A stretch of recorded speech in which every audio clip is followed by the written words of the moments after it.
Well, a new book called Ghosts of Manhattan is pulling back the curtain on Wall Street in the days before the financial collapse, showing the excesses of living large before it all came tumbling down. The novel is earning rave reviews, being compared to the works of Charles Dickens and Tom Wolfe. And joining me now, Douglas Brunt, author of Ghosts of Manhattan and my husband. How you doing, babe? I'm doing great, honey. Thanks for having me on. Do you feel nervous?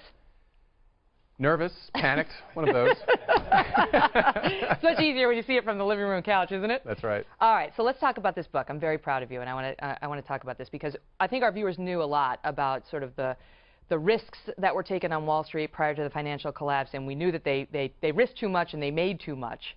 But what this book lays out is that this wasn't just a professional choice. This is an entire lifestyle these guys were living.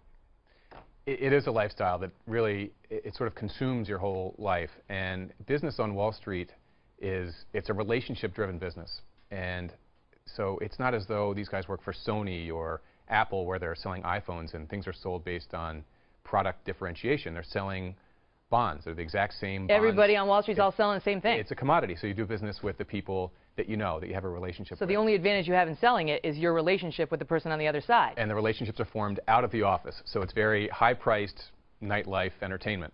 You know, these guys, again, it's not like selling software appliances where your year-end bonus is in the tens of thousands. If you're a 35-year-old guy who's been selling bonds at Bear Stearns, your year-end bonus is $2 million or $5 million. And so when they go out, it's not dinner at TGI Fridays. No offense to Fridays. Love it. Economical. Yeah, the big taco bowl is delicious, but it's something very different. Lap dances at Scores, it's $5,000 bottles of champagne. Not that they're even paying for it, it's all on an expense account anyway, but it's just a very high-end lifestyle. And these Wall Street banks, actually, they have no problem cutting these huge checks for these enormous dinners and trips to nefarious locations because it's all about developing the relationships with the guys. And that's how the money's rolling in. So these things are more than paid for because, you know, the next day you do a bunch of trades and big trading fees come in. Now, you write in the book a lot about these, you know, these lifestyle choices, prostitutes, strippers, drugs. How do we know these people?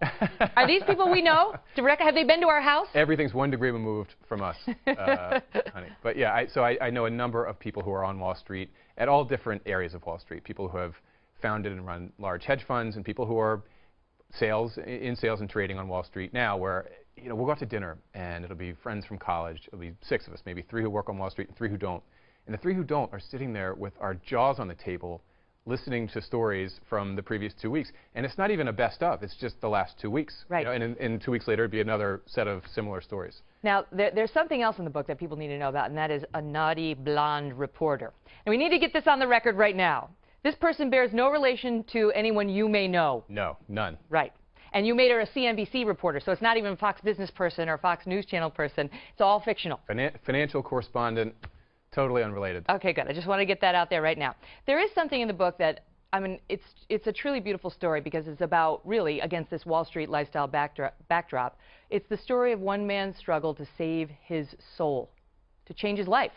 It's someone who's very unhappy with his circumstances. When you're 22 and you start out in a job like this, you're thinking, this is great. I'm making tons of money. I'm partying all night, and it seems like a ton of fun. But when you get older, as for any person in any career, you hopefully migrate to your passions.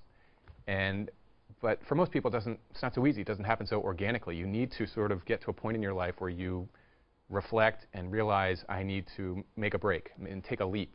And that can be very scary. You know, in this case, the guy's selling bonds, and he is making a ton of money, and then, of course, has the lifestyle creep that comes when you make a lot you get of the money. golden handcuffs on. And knows, I can't make this kind of money doing anything else. All I know how to do is sell bonds.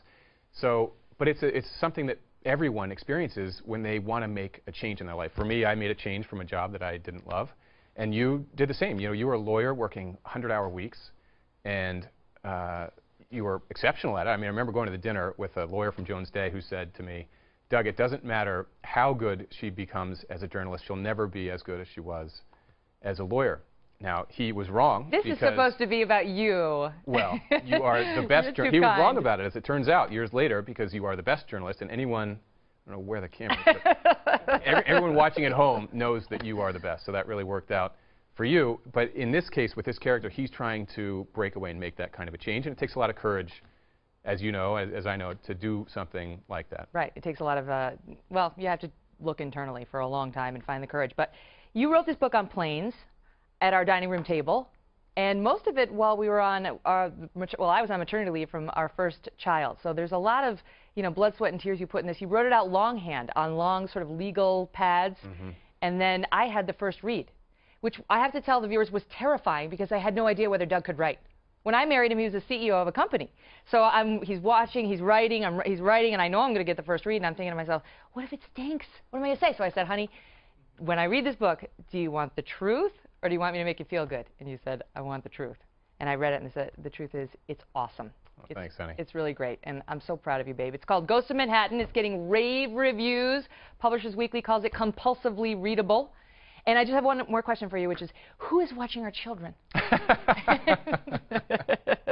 They're in good hands. Good. They're in good hands back at school. Honey, good luck with it. Thank you. All right, love you. Love you too. That was fun.